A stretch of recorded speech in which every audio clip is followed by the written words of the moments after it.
Hello friends, आप देख रहे हैं आना कोचिंग।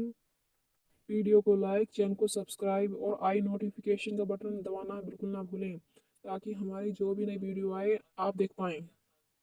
चलिए तो फिर शुरू करते हैं वीडियो को। तो आइए देखते हैं छोटी व बड़ी की मात्राओं में कौन सी मात्राएं सही है और कौन सी गलत। जैसे कि आप सभी को यहां दिख रहा होगा, यहां मैंने कुछ शब्द लिखे हुए हैं छोटी की मात्रा और बड़ी की मात्रा के। तो इसमें कौन से सही है और कौन से सब गलत है। वैसे तो बहुत से लोग इसे देखकर ही पहचान गए होंगे कि इसमें कौन सी मात्रा सही लगी हुई है कहाँ पे और कौन सा शब्द यहाँ पे सही है। लेकिन ज्यादातर बच्चे और बड़े, जैसे कि मैंने कहा, कई बार लिखने में और बोलने में गलतियां करते हैं। तो उच्चारण करने का सही तरीका क्या है, और इसका मान सकते हैं आप एक नियम मान सकते हैं। आप बच्चों को आसानी से समझा सकते हैं कि दोनों में अंतर कैसे पहचाने और लिखते समय कौन सा यहाँ पे सही होगा। जैसे कि हम सबसे पहला शब्द लेते हैं। पहले वाले में लिखा हुआ है, देखिए, किरण, और दूसरे में भी किरण लिखा हुआ है, लेकिन यहाँ पर दोनों के उच्चारण में अंतर आता है। तो छोटी की मात्रा लगाते समय और बड़ी की मात्रा लगाते समय क्या अंतर होना चाहिए, ये मैं आपको बताता हूं। जैसे कि यहाँ पे देखिए, आप लिखा हुआ है छोटी की मात्रा में की लिखा हुआ है किरण। तो जब भी उच्चारण करेंगे तो छोटी की मात्रा और बड़ी की मात्रा में उच्चारण करते समय यहाँ पर समय का बहुत बहुत महत्वपूर्ण स्थान होता है। सही उच्चारण करने के लिए समय का बहुत ही महत्वपूर्ण योगदान होता है। जब हम छोटी की मात्रा का उच्चारण करते हैं तो बहुत ही कम समय में हमें उच्चारण करना होता है, और जब हम बड़ी की मात्रा का उच्चारण करते हैं तो लगभग दोगुना समय लगता है। जैसे मैं यहाँ पर किरण का उच्चारण कर रहा हूं, तो यहाँ पे उच्चारण इस प्रकार से होगा किरण। यहाँ पे की जो मैंने बोला किरण, ये बहुत ही जल्दी से उच्चारण हो गया, क में छोटी की मात्रा। और यदि यहाँ पर मैं उच्चारण करता हूं तो यहाँ पर जो क में बड़ी की मात्रा लगा है तो ये हो जाएगा किरण। आप देखिए, किरण। जब बड़ी की मात्रा का उपयोग करते हैं तो हम कुछ आवाज को थोड़ी सी तेज करके इसका उच्चारण करते हैं। ये हो गया किरण, किरण।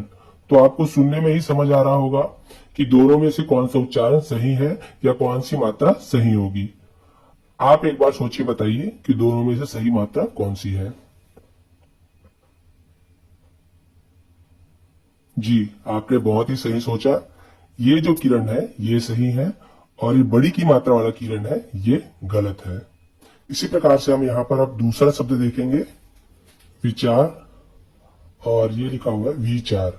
यहाँ पर भी उच्चारण में आपको समझ आ रहा होगा कि वह में छोटी की मात्रा है। तो यदि हम यहाँ पर छोटी की मात्रा का उच्चारण करते हैं तो लगभग मान के चले, यदि यहाँ पर 1 सेकंड का उपयोग करते हैं हम, यहाँ पे लगभग 1 सेकंड यदि हम छोटी की मात्रा बोलने में उपयोग करते हैं तो यहाँ बड़ी की मात्रा का उच्चारण करने में हमें मान के चलिए 2 सेकंड लगेंगे।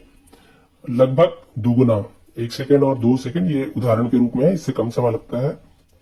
जैसे हम व में छोटी की मात्रा का उच्चारण करते हैं तो ये हो जाएगा वी, और यदि व में बड़ी की मात्रा का उपयोग करते हैं तो ये हो जाएगा वी। तो वी और वी, ये दोनों में अंतर आपको समझ आ ही रहा होगा।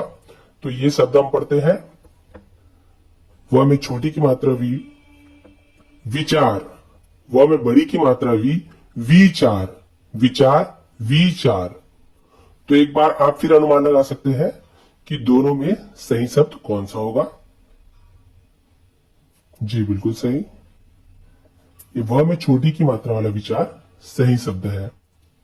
उसी प्रकार से जो अगला शब्द है वो है म में छोटी की मात्रा वाला मीरा, और म में बड़ी की मात्रा मीरा।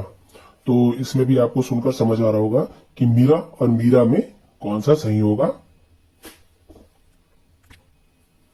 जी, इसमें बड़ी की मात्रा वाली मीरा ही सही है, क्योंकि जब हम कृष्ण मीरा की बात करते हैं या मीरा से संबंधित कुछ वाक्य का प्रयोग करते हैं, जैसे मीरा कृष्ण की दीवानी थी, इस प्रकार से, तो यदि हम इसका उच्चारण छोटी की मात्रा में करेंगे, छोटी की मात्रा में करते हैं तो ये इस प्रकार से हो जाएगा, मीरा कृष्ण की दीवानी थी। तो मीरा बोलने से ही यहाँ पर आपको अटपटा लग रहा होगा, सुनने में अटपटा लग रहा होगा कि मीरा हो ही नहीं सकता, यहाँ पर होगा मीरा प्रेम की दीवानी थी या मीरा कृष्ण की दीवानी थी। तो म में बड़ी की मात्रा वाली मीरा ही सही शब्द है। इसी प्रकार से आप देखेंगे ध में छोटी की मात्रा धी और ध में बड़ी की मात्रा धी। धिक्कार, धिक्कार। तो आपको कौन सा सही लग रहा है इसमें? धिक्कार, धिक्कार। जी, यहाँ पे छोटी की मात्रा वाली धिक्कार ही सही है। इसी प्रकार से बहुत से लोग मैंने देखा है जब भी वो श्रीमती लिखते हैं तो हमेशा बहुत से लोगों को मैंने देखा है, अधिकतर लोगों को देखा है कि त में वो छोटी की मात्रा लगाते हैं, जो कि गलत है। त में बड़ी की मात्रा ही आएगी। श्रीमती, श्रीमती। कभी भी आप श्रीमती नहीं बोलते। उदाहरण स्वरूप यदि मैं अपनी माताजी का नाम लेता हूं तो मैं कहूंगा श्रीमती शविता शर्मा। ये जो श्रीमती शविता शर्मा है वो सही उच्चारण होगा। यदि मैं कहता हूं श्रीमती सविता शर्मा तो ये उच्चारण गलत हो जाएगा। तो याद रखेंगे, हमेशा आप लोग ध्यान रखेंगे कि जब भी श्रीमती का उपयोग करते हैं तो बड़ी की मात्रा ही उपयोग में लाई जाती है। श्रीमती, श्रीमती। तो आप उच्चारण करने से ही समझ आ रहा है कि श्रीमती बड़ी की मात्रा वाली ही सही होगी। छोटी ई और बड़ी की मात्रा के प्रयोग के जैसे ही मैं आप लोगों को छोटा ऊ और बड़ा ऊ, ये दोनों के प्रयोग के बारे में भी यहाँ पर जानकारियां देना चाहूंगा। इनके प्रयोग करने की विधि भी छोटी ई और बड़ी की मात्रा के जैसे ही है। जैसे मैं आपको एक उदाहरण देता हूं, यहां पर मैं लिखता हूं स में छोटू की मात्रा सुबह और स में बड़ू की मात्रा सुबह। तो यहां उच्चारण से ये समझ आ जा रहा है कि स में छोटू का मात्रा वाला सुबह ही सही शब्द होगा। सुबह। यदि हम इसे उदाहरण के रूप में देखते हैं तो जैसे मैं यहां पर लिखता हूं कि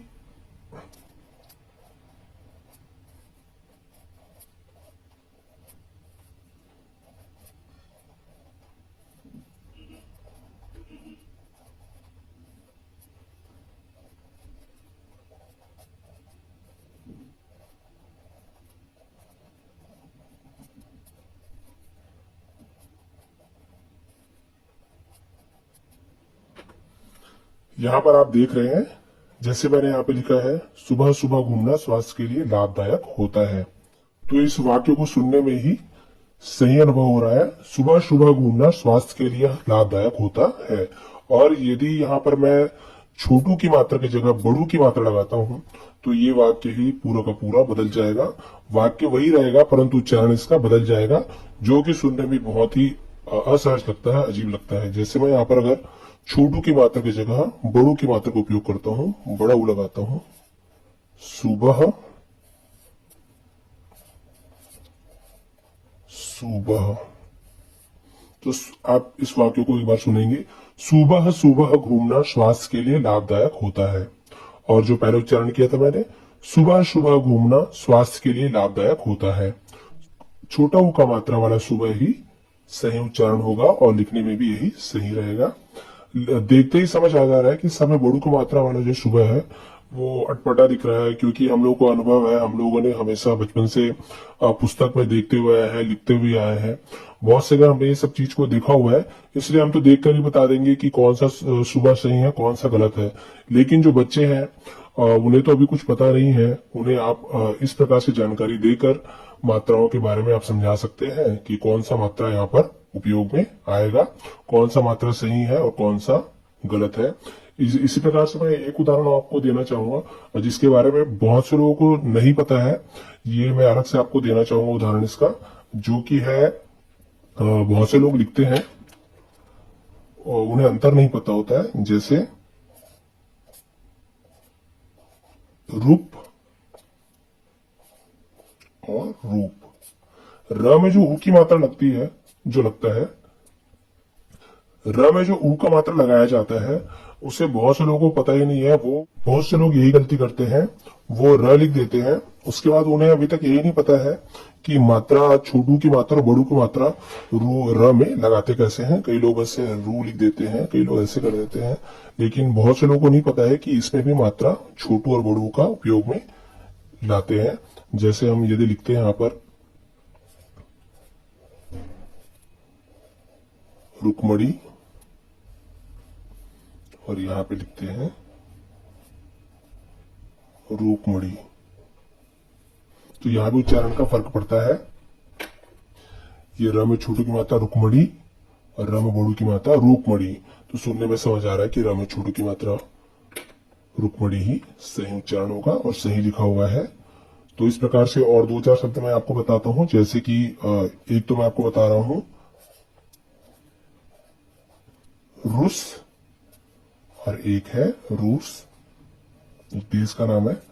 तो यहां भी आपको समझ आ रहा है कि र में छोटू की मात्रा रू और र में बड़ू की मात्रा रूस, दोनों में बड़ू का मात्रा वाला रूस ही सही उच्चारण होगा। इसी प्रकार धूप, धूप, धूप, धूप। आज धूप बहुत तेज है, आज धूप बहुत तेज है।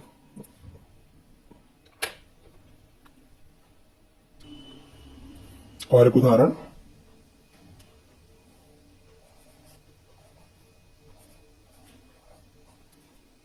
अरुण और बड़ा ऊ की मात्रा में